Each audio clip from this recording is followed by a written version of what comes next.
lang tayo. Harry Roque time upsat. Wait lang, 30 seconds.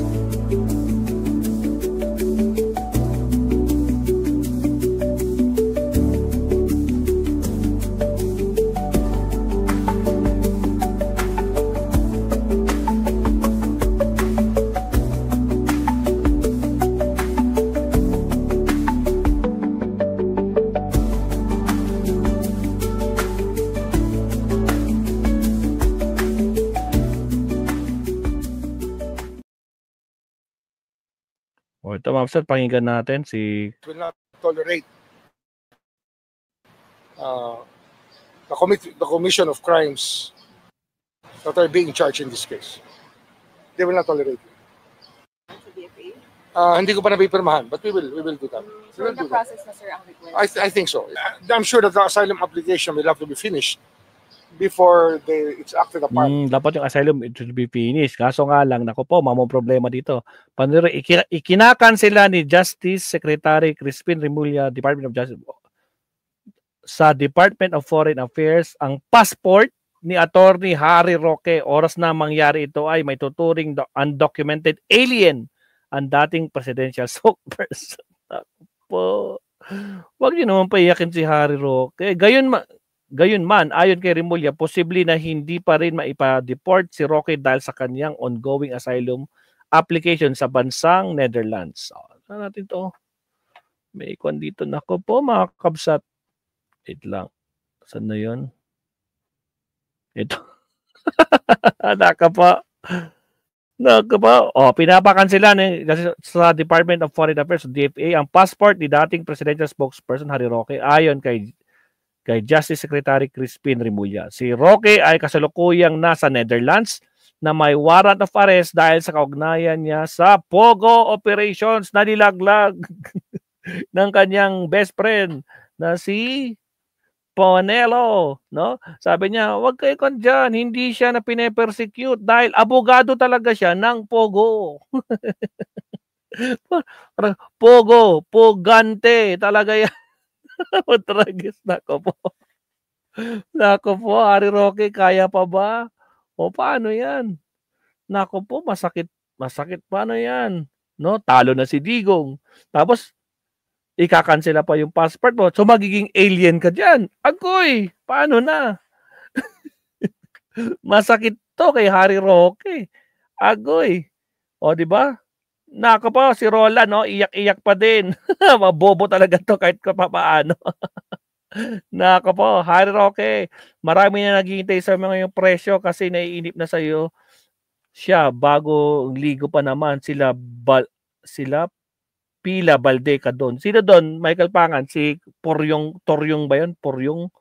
Pugante. Si Sir Nervin Jacinto, Pugante. Matragis.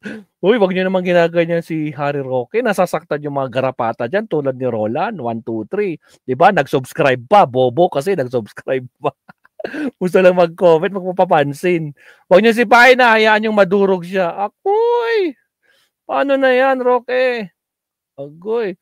So, paano yan? Bring home Roque, no? Naniniwala naman siyang hindi kukonsintihin ng Netherlands ang mga kasong nakabinbin kay Roque.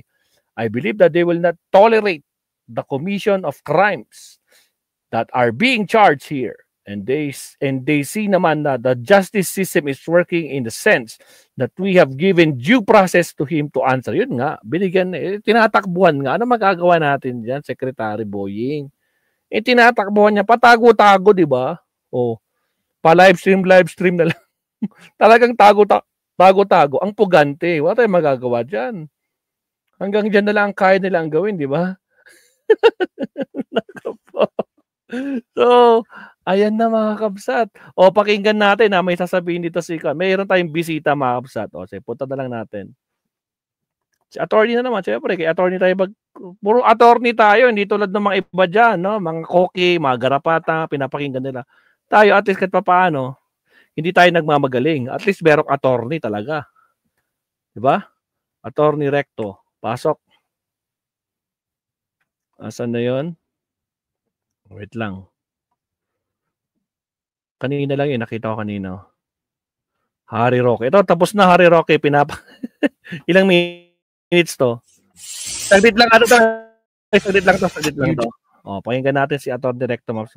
Pinapakancel ang passport sa DFA. Pasok. O, 11 minutes lang. Bibilisan pa natin. Bilisan natin. Enzo Recto, kalaban ang katiwalian at kasinungalingan, kakampi sa katotohanan at kabutihan. Pasok, attorney. Sa katotohanan. Okay, go. Larga. O yan, mga kabunyog, may ginawa na namang panibagong hakbang ang DOJ. Inanunsyo ni Secretary of Justice Boying Rimulya na pinapakansila na nila.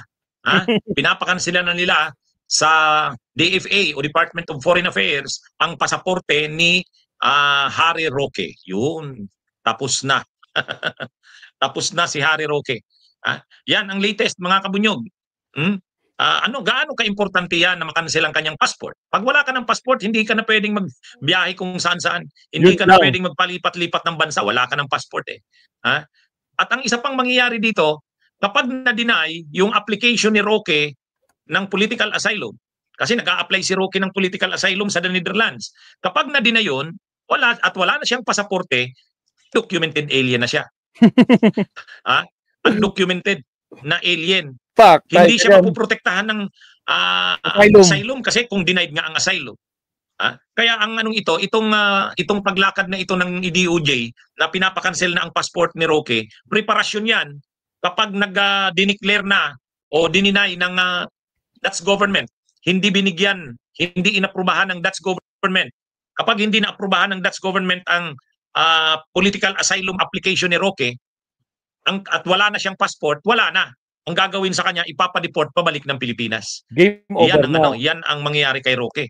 Kasi wala na siyang passport, canceled na. Pagkatapos denied pa ang political asylum niya, anong mangyayari sa kanya sa the Netherlands? Undocumented alien siya. Dahil undocumented alien siya, pwede na siyang ipadeport pabalik sa ating bansa. Kaya actually, ang sinasabi ng DOJ, inaasahan nila, naniniwala sila na madi-deny ang application ng asylum ni Harry Roque. Bakit? Ang political asylum kasi, ang ibig sabihin niyan, ginigipit ka sa bansang pinanggalingan mo. Yan ang ibig sabihin ng political asylum eh. Humihingi ka ng pagkalinga ng bansa na pinuntahan mo kasi ginigipit ka, delikado ang buhay mo sa bansang pinanggalingan mo. Yan yung ibig sabihin ng political asylum. Si Harry Roque, alam niya na kasi yan, nalalabas talaga yung warrant of arrest na yan tungkol sa qualified human trafficking. Mabigat yung kaso na yan kasi Nobel yan. Kaya ang ginawa ni Roque, nagkataon na naaresto na si Duterte, pumunta siya sa The Hague, sa the Netherlands. Pagdating doon, para hindi siya maaresto, kung sakaling lumabas na ang warrant of arrest niya galing nga sa Pilipinas, ang ginawa niya, nag-apply siya ng political asylum. Dahil sa political asylum, hanggat hindi pa natatapos yung application mo, hindi pa ito dinideny, dalawa lang naman ang mangyayari, mag-grant o ma-deny ang application mo for political asylum. Pag nag-grant yung political asylum niya, doon na talaga yan titira si Roque sa The Hague, sa the Netherlands. Puprotektahan na siya ng the Netherlands kasi inaprubahan ang political asylum niya. Pero pag na-deny yung kanyang political asylum at wala na siyang pasaporte kasi kansilado na, wala nang choice ang Dutch government kundi undocumented alien na siya, wala nang choice ang Dutch government kundi i-deport siya pabalik ng Pilipinas. Yun ang mangyayari. Kaya sabi ni DOJ Secretary Boying Rimulya, ito na. Pinakancel na namin ang passport sa DFA. Ngayon, pwede na ba siyang arestuhin? Hindi pa. Kasi nga may political asylum application si Roque sa the Netherlands. Pero pag na-deny ang asylum application niya, ang political asylum application niya, at wala na siyang passport kasi kansilado na, ipapabalikin na siya sa Pilipinas. Ngayon si Roque mayabang nang hahamon. Hinahamon ng DOJ. Sabi ni Roque, hinahamon ko ang DOJ, sige, pauwiin niyo ako diyan sa Pilipinas. Tingnan natin kung magagawa niyo. Mayabang kasi si Roque kasi nga naniniwala siya na magagrant yung kanyang political asylum. Yun ang yun ang paniwala niya. Kasi paniwala si Roque na may political persecution sa kanya. Ibig sabihin, ginigipit siya sa bansa natin. Pero pag naliwanagan naman ang Dutch government na hindi naman pala ito pinipersecute politically, mayroon naman pala talaga itong mga kaso kasi at mabibigat pala ang kaso dahil qualified human trafficking. Sa Europe kasi, lalo na dyan sa the Netherlands, mabigat kapag ang kaso human trafficking. Lalo na ang kaso niya, hindi naman ordinaryong human trafficking, hindi simple human trafficking, qualified human trafficking. Kaya pag nalaman ng Dutch government na yan pala ang kasong kinakaharap niya sa Pilipinas, at may matibay palang mga ebidensya laban sa kanya, ay wala, sa tingin ko. At yan din ang tingin ng DOJ, madi-deny ang political asylum application. Madi-deny yan. Kasi makikita naman ng sabi nga ni Panelo, tama naman si Panelo eh. Sabi ni Panelo, paano naman nasabi na ginigipit siya dahil sa pagiging kritiko ng administrasyon? O sabi ni Panelo, sabi ni Panelo, bakit siya raw? Kritiko rin naman siya ng administrasyon, mas matindi pa nga daw siya mag-criticize. Pero bakit daw hindi siya kinakasuhan? Sabi ni Panelo. Kasi sabi ni Panelo, wala naman akong ginawang krimen eh. Okay, kung ang ginawa ko, pag-criticize lang sa gobyerno ni PBBM, administrasyon ni PBBM, wala akong alam na kakasuhan ako dahil lang doon. Kaya si Roque, sabi ni Panelo, hindi naman kinasuhan yan dahil sa kritiko siya ng gobyerno. Hindi. Kasi kung totoo yan, bakit kami na mga kritiko ng gobyerno, sabi ni Panelo, hindi naman kinakasuhan. Siya lang naman ang kinasuhan. Bakit? Kasi may mga ebidensya talaga sa kanya. May mga ebidensya, matibay ang ebidensya sa kanya na involved siya sa illegal na pugo. Yan yung tama yun. Pag nakita yun ng Dutch government, oo nga, hindi naman pala ito pinipersecute politically. Talaga lang may mabigat itong krimen sa Pilipinas at qualified human trafficking, kaya pala ito may warrant of arrest. Nakita yan ng Dutch government, hindi i-grant ang political asylum ni Roque.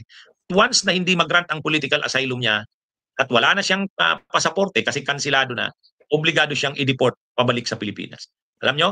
Hinihintay natin yung ganung sandali na papabalikin sa Pilipinas si Roque at makukulong katulad ni Kibuloy. No bail. Okay, Bala Juby, good evening. Nanonood siya sa atin sa Luxembourg. Yan. Kay Merlinda Estrella, MST224, shout out sa inyo. Sabi ni Supremo, may kaso si Roque kaya pauwiin yan. Yan na nga. Ang sabi naman ni Roque, yun daw kaso niya at warrant of arrest na inisyu ng Korte ng Pilipinas, yan daw ang gagamitin niyang ebidensya na ginigipit siya sa Pilipinas. Sabi ni Willis Mill, Recto, ano bang naipalalo mong kaso? Asylum seeker yan. Asylum seeker, ibig sabihin, nag-a-apply. Seeker, ibig sabihin, humihingi siya, naghahanap siya ng asylum sa the Netherlands. Applicant siya, seeker. Political asylum seeker. Hindi pa siya grantee. Hindi pa ginagrant ang political asylum sa kanya. Dahil hindi pa siya political asylum grantee, hindi pa nagagrant yung political asylum niya, hindi pa sigurado. Posible pang ma-deny yun eh. At ano ang pagbabasihan ng Dutch government para i-deny yun? Di syempre, titingnan, ginigipit ba talaga ito sa bansang Pilipinas? Pag nakita ng Dutch government, hindi naman pala ito ginigipit, may kaso talaga ito. Di ba? Ano yan? Ito yan mga kabunyog, mga kabayan. Ano itong na to? Tama itong ginagawa ng DOJ. Ang ginawa kasi ng DOJ, pinapakansil na yung passport. Para pag na-deny yung application ni Roque ng political asylum, papabalikin na siya sa Pilipinas. Hindi na makaputang okay. Sige mga kabunyog, mga kabayan, magandang araw sa inyong lahat. Mabuhay po tayo. Yun, salamat, Attorney Recto. Alright. Yung mga garapata, nagsisiyakan pa rin ng mga bobo talaga kayo. Masakit ba? Lahat ng kaalyado nyo, puro may kaso. Kung di may kaso, putragis, nakakulong na. Nako po. Work from home yan. OFW mayor yan ang tawag dyan. Renato. OFW mayor. Ganun ang tawag dyan. Nako, dyan sila pinakita ng bring home. Roque, tama? Anyway, hintay natin ang susunod na kabanata. Total. Tapos hindi lang yun, guys. Humingi pa ng red notice sa Interpol maliban dyan sa pag-cancel sa kanyang passport, may hiningi pa ang DOJ na red notice, no? Nako po, pag nandyan na, hello? Roque, let's go home. Nako po. Siya Mabsat, anong oras na? It's already 12:54. So naka-isang oras may kita rin tayo kahit papaano nakapag-live stream tayo kahit. So marami pa rin nanonood pala, no? Pati pala mga garapata nag-subscribe pa, di ba? Para lang magpapansin, mga bobo talaga to mga to. Iyak sila. Masakit ba? Agoy, bring her home. Ayun lang, sabi ng Trixie. Siya Mabsat, again may kalab shoutout po sa ating mga kasama ngayon. Siyempre, sa yung mga hindi ko nakikita yung mga ibang pangalan pero so far tulog na sila. So, pag-iisipan ko kung pwedeng gatong oras tayo mag-live stream. Kasi ang problema kasi araw-araw akong 7:30 mga kabsat, no? Alas 6 pa lang umaalis na ako dito sa bahay. So parang sabihin natin kung nag-live stream tayo alas 12, alas 2, maximum alas 2, 2, 3, 4. 3 hours lang yung tulog ko tapos trabaho ulit. Kawawa naman si Maestro. Pero tingnan natin mga kabsat. So kung hindi ako makapag-live stream ng alas 8 na usual na ginagawa ko 8, 9 or 10, malamang alas 12 habol tayo, Mabsat. So again, maraming salamat po, Mabsat. Ayan, narinig natin ang opinion ni Attorney Recto, Mabsat, Enzo Recto. So kayo mga garapata, magsiiyakan kayo ha. Abangan nyo ang susunod na kabanata at mga pasabog. So kay Harry Roque, maganda-handa ka na. Welcome home. Ikaw ako uwi ng Pilipinas. Alright, salamat Mabsat. Maestro Paul is signing off. Good night, good morning, at kita-kits tayo mamaya ulit sa ating next live stream. Salamat Mabsat. Mamaya puputol-putulin ko to guys ha. Thank you very much. Maestro Paul is signing off. Bye-bye mga garapata. Babu.